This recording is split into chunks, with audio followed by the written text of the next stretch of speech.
புதிய ராஜன் ஒருவன் எகிப்தில் தோன்றினான்.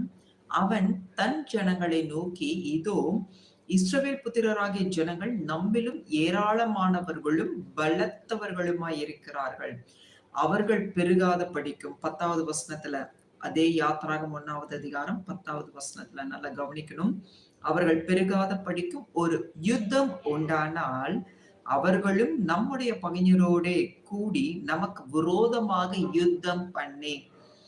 அப்போ நீங்க ஒரு தொழில்ல இல்ல உங்களுடைய ஒரு சூழ்நிலைகள்ல ஒரு தீர்க்கமான ஒரு காரியங்கள்ல நீங்க செயல்பட்டு ஓடிக்கொண்டிருக்கும் போது உங்கள பங்கெடுத்துக் கொள்ளுகிறவர்களும் நீங்க சந்திக்கக்கூடிய நபர்களும் நீங்க டிராவல் பண்ணுகிற அந்த ப்ராசஸிங்ல கிராஸ் பண்ணுகிறவங்க எல்லாருமே உங்களை மானிட்டர் பண்ணுவாங்க. அதுல உங்க மூலமா யார் யாரு ஆதாயம் தேடிக்கொள்ளணும்னு